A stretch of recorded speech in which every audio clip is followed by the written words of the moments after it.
Everyone's heard of black holes. They're supposed to be stars, dead stars, high above in the sky, so small, so dense that no light comes from them, no light can escape from them.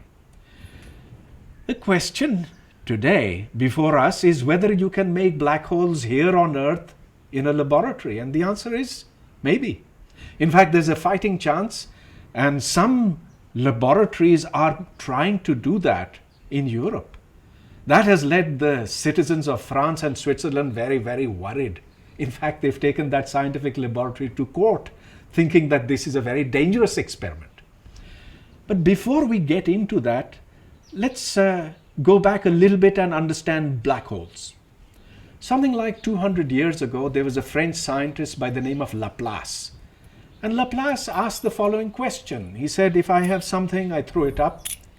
It goes up a certain distance before coming down. If I throw it faster, it'll go up further. Can one throw it fast enough so that it never comes down? In fact, that escape velocity for the Earth is about 27,000 miles per hour. For the case of the Sun, which is much, much heavier, it's something like 1.2 million miles per hour.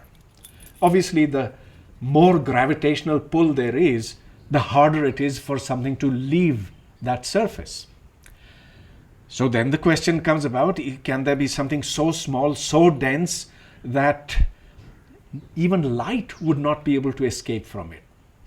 Light is not supposed to have mass, but in 1915, Albert Einstein wrote down the general theory of relativity, and a consequence of that was that light gets bent in the presence of a gravitational body, a heavy mass.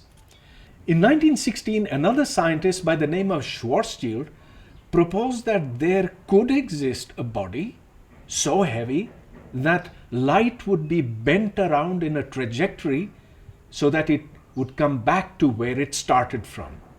That is a black hole. The question is, if you can't see these black holes, how do you know they are there? Well, there are basically two methods.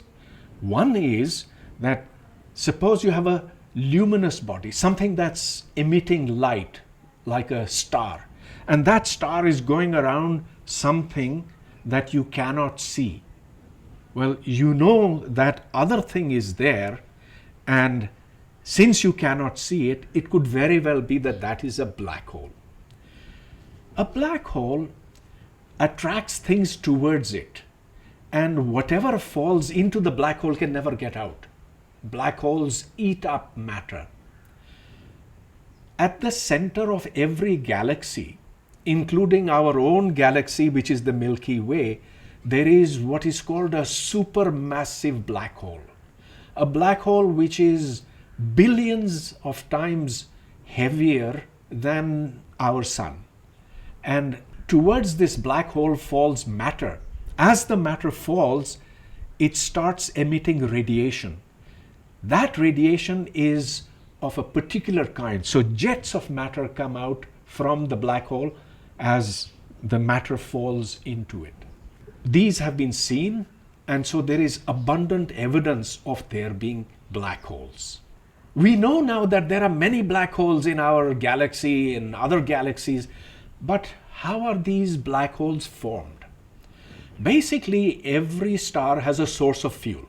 That fuel is hydrogen, which it burns and creates an enormous amount of heat.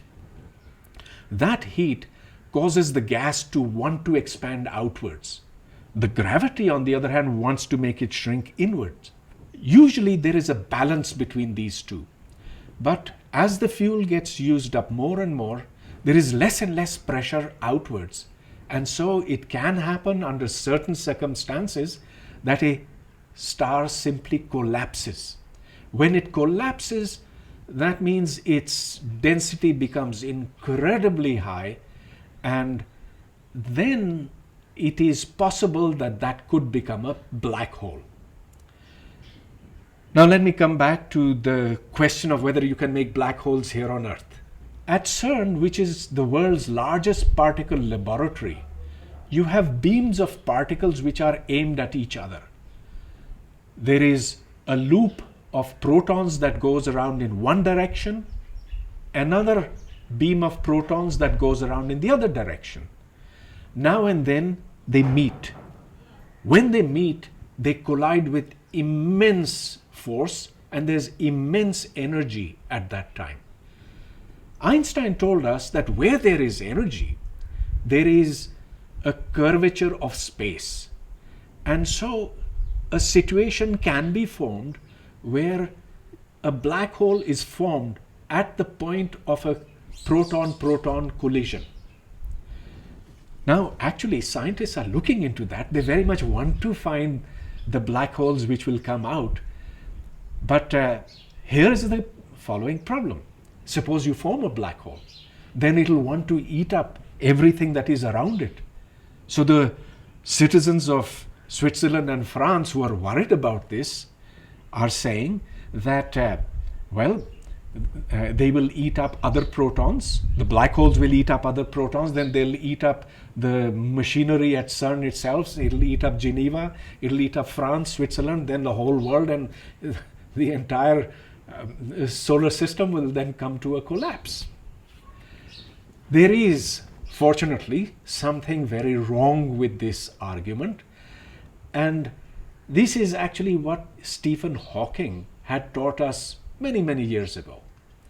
This wonderful scientist who is crippled is also a genius, and he was able to discover something that is extremely important. If you have a black hole, then that black hole is not really black. It radiates energy. The smaller the black hole is, the more energy it radiates. As it radiates more energy, the black hole gets smaller. This process means that black holes will evaporate, and they'll evaporate very, very fast.